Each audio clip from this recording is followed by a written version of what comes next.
Okay, welcome once again to another class. I want to show you on how to go about your body measurements in case you are confused on how to go about it. I hope this is helpful to you to go about your body measurement. So before you can get your body measurement, what you need to do, even if you are making for off shoulder, you need to take your shoulder measurement. Even if it is an off shoulder, you need your shoulder measurement. So your shoulder measurement, you take it from your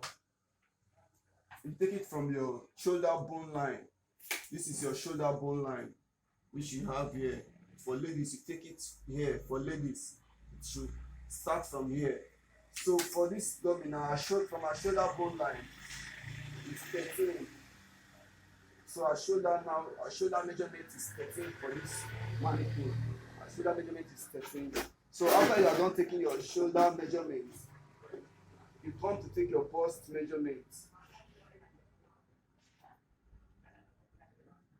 So make sure it is not too tight. You can see, make sure it is not too tight, but it slaps very well for your client. So this domina, our bust measurement is 33. Then you come down to your waist measurement, or some call it under bust measurement. So you come to that point now and take the measurement for that point. After you have done that, you come over to your hip. You take this. Now is for lace blouse. I want to make lace blouse, so I want you to understand on how to go about the measurement before I continue. So you come over to your hip and take your hip measurement, and you get your hip measurement. After you have gotten your hip measurement, you come to the measurements, which are this shoulder to your bust and your under bust, then your half length. So how to go about this measurement? You take from your shoulder to your nipple point, and from your nipple point to your under bust. So this mannequin, the shoulder to our nipple point is 10, to the under bust is 13.5 for the under bust. So from this your under bust now, you add 2 to 3 inches to get your waistline. You add 2 to 3 inches from this your under bust line to get your waistline. That is what you need for your that is how you get your waistline before you include your full length for your peplum. So if your blouse now is 27, then your waistline is, let's count it together, 1 2 3, 16.5 for your waistline. 16.5 for your waistline.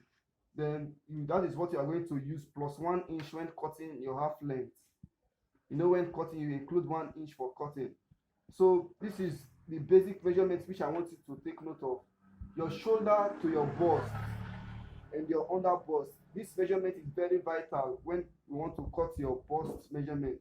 So I want you to go through this and understand how to go, because when placing it, I will make mention of this shoulder to bust. When you hear me say shoulder to bust, know it is this point. When you hear me say shoulder to under bust, know it is this point. Then you will see me including 2 to 3 inches if it is for peplum. But for full blouse, which I want to make now, I go straight to the hip to get my full length. Then I take the hip measurement. So that is all I want you to know. If there is anything you don't understand, let me know. I will come back again to explain. So let's go straight to the cutting. Okay, so as you can see now, I am done padding my blouse, like putting my interfacing on them. I have not put my padded yet. That is what I want to do next. So you can see I use my exact measurements for my lining, which I used to cut out my satin. That is the same thing I cut out for my lace. You can see this other part. This is the center piece, the center body for the front. This is what I have here. So I did the same for the back. So I want to go ahead to pad my blouse. So I just want to show you, even for, make sure you cut out your lining too with the same exact measurement you cut out from your satin. Use it to cut out your lining. So I want to go straight to pad. I will not be able to show you guys on how to pad.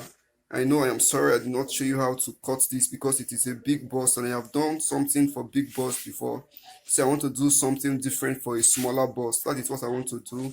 So you can see what I'm using to iron it. It's not advisable to use your phone when using your gas. So in case you have been doing that, stop it now, because it's not advisable to use your gas when using your phone. That is why I'm not be able to show you guys on how to go about your ironing, because I just upgraded to this one for now. So by the time I get to using a generator to generate light for myself, I will show you everything. But for now, once we I have lights and I want to pad anything, I will show you guys on how to go about your padding before I get my gen. So this is what I'm using. So I will go ahead to use this hard breast pad to cut my distance. So that is what I want to show you for now. Just stay tuned, because I will show you how to come out, how to take off your stone from your lace after now. Okay, so as you can see, I am done padding my front bodies for my blouse, which I want to make right now. So I use this strong paper gum.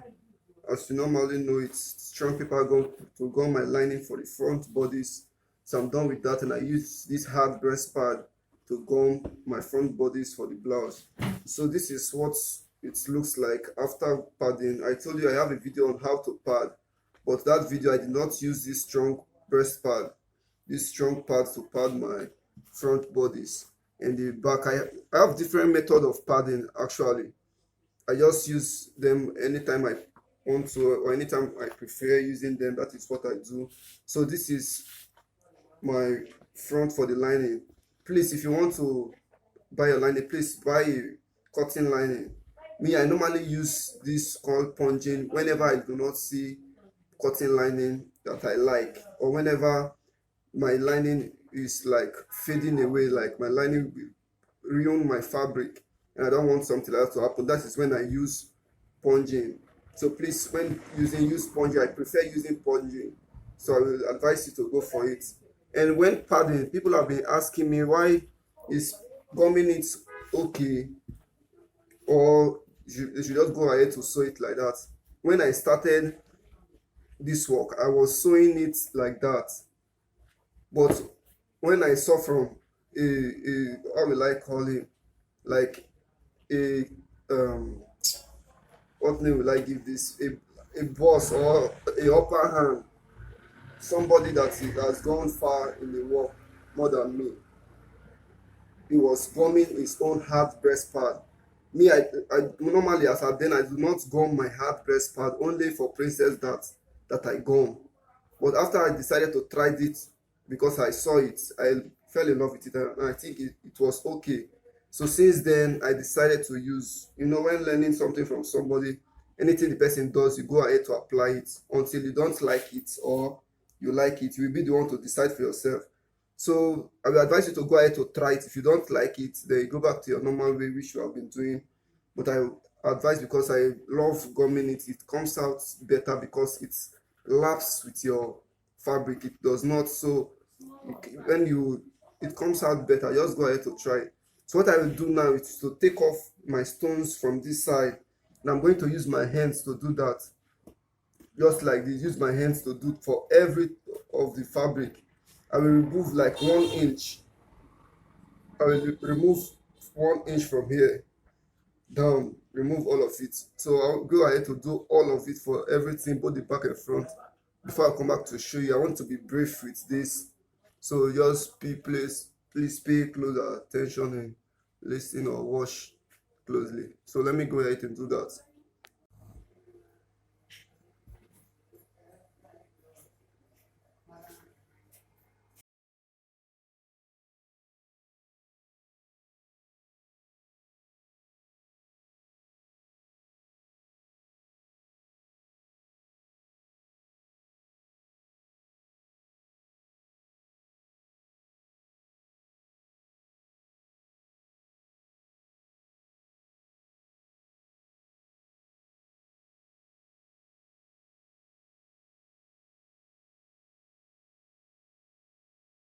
Okay, so you can see, you may be wondering why I left this place open. This is because I'm going to trim out my neck, and I want this design to come down. If you bring it up now, you end up cutting off your designs. So anytime there are some design that comes down. If you take it up, you might end up cutting the major part of your design. So when you have design like this, bring it down. then trim out. So this is how we do it. And for the back will be plain like this, because your design, what you are looking for your lace, is your design to appear at the front part of your lace. So that is what I'll do. So I have gone ahead to take out all my pin, all my uh, my stones, and I have pinned them down. So what I will do next to go ahead to sew. Okay, so I have gone ahead to sew it. I have a video on how to sew your breast part in case you don't know how to sew. So I have videos on how to sew it, how to sew your off shoulder. You see how to sew it there. Go ahead and watch and follow. And I also have a video on how to sew your blouse. So there you will see the procedures on how to go about your sewing. So what I want to do now is to cut my neck for the off. So my round shoulder, you need to take your round shoulder circumference for your round shoulder. So my round shoulder is 42 divided by 4 gives me 10.5. So you can see my 10.5 which I have here. This is my 10.5 now. So what I have here now, this is my 10.5 which I have here. So what I have here now, this one that is left here, this 4 now, is for my joining. So I'm going to cut my sleeve 4.5. Hope you get 4.5 for my sleeve joining. So if you don't know how to cut your sleeve joining, comment down below for me to drop a video on how to cut your off shoulder sleeve joining. So what I'm going to do now is for your depth now. I told you should take away 2 or 3 inches. It depends on how deep you want your neck to be. So I want it to be 6.5. So this is the 6.5 now. You can see as I showed you here. So what I'm going to do is just to connect my neck like this. This neck depends on you. You can decide to give it a design at this up. It depends on how you want to swag your own neck. So for me, I want it to be open like this.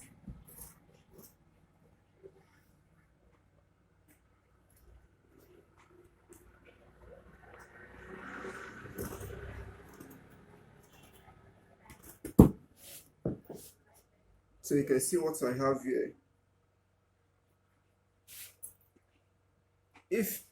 Make sure if you follow the procedures on how I show you how to cut your blouse, you will get something like this. So make sure yours is like that. You follow the procedures on how to cut your blouse. Then you go back to your back. I want my back to go down more than the front, sorry to say. So the back should be lower. That is what I want. You can make your back equal with your front. It depends on what your clients want you to make. So for this one now, because you should always work with what your client asks you to do. Don't go ahead to do your own. But if you want to apply something that you know that will be unique, you can apply it. But when it comes to them telling you that do this for me, don't go and do your own, please. Make sure you always work with what they ask you to do than you going to do your own part. So you can see me arranging my blouse and it is equal now. That is what I'm trying to get now. It is equal. So what you'll do now is to come down. So let me see, I want to come down with about 2 inches lower from the front. So this is 2 inches lower, which I have here now. So I'm going to connect it all the way down here. It is very easy to connect because we already have our front cut out. So it's just going to follow, you're just going to follow your shape, the shape of your front to cut out everything. So what I did next was to mark this up part here, which I have. So that is where I'm going to connect down here. It is going to end here like this. So I'm just going to give it a U kind of curve. If you have your French curve, you can also do it like this. Okay, I have a French curve. Let me bring it to show you.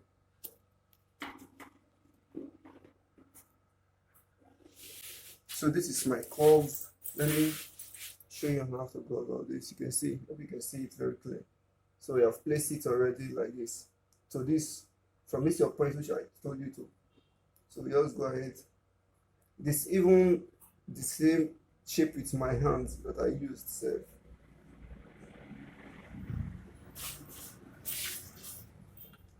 So just like that, that is what you're going to do. And for this part, make sure you maintain.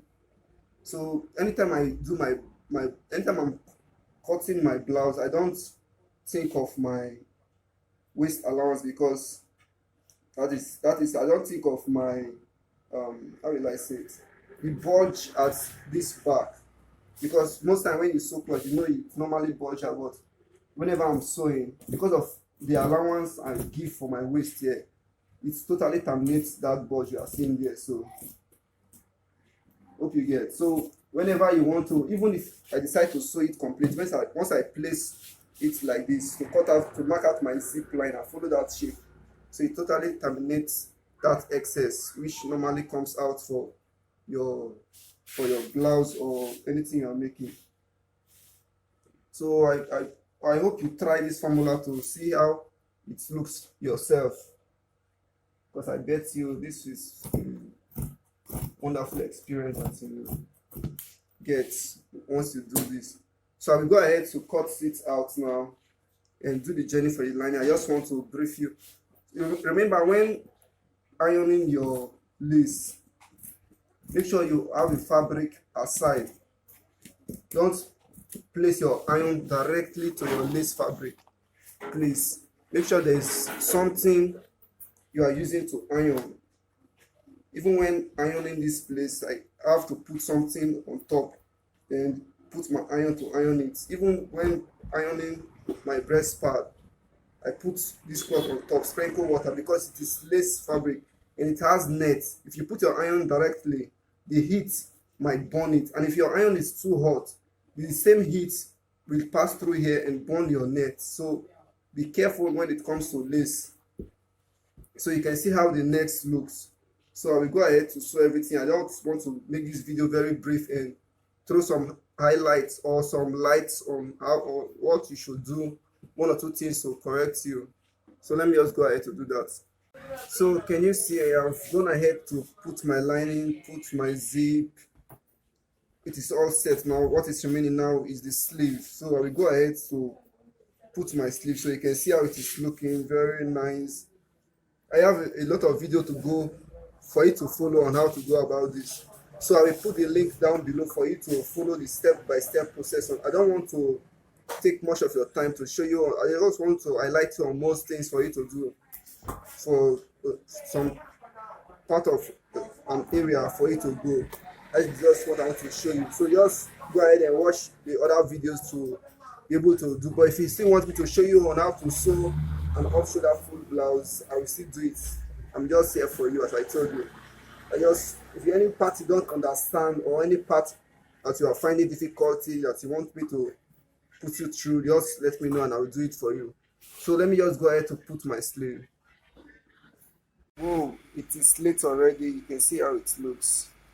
This is the sleeve, my ruffle sleeve. I have a video on how to do your ruffles, so you can go ahead to watch that video on how to go for your ruffles. It is late already, so my time right now is 9 p.m. I'm tired, so tired. So you can see how it looks, very neat and nice. She wants to rock this tomorrow, so you can see how the ruffles. I did the ruffles all the way from the back to the front. You can see the zipper area at the back. So that was how it's rounded up to the front. So you can see how it is looking. You can see how the cup is standing, very nice. You can see the inside of it, very neat. I have a video on how to sew your blouse. On that video, I also made it neat like this. You can see, very neat. So go ahead to give yours a try. Don't forget to try. There is no harm in trying. Go ahead to practice. Practice make perfect. So just go ahead to follow the procedures. So as I told you, I will give you a separate video on how to cut your off shoulder for a smaller bust. I have the one for bigger bust. So at this note, I want to say thank you and remain blessed.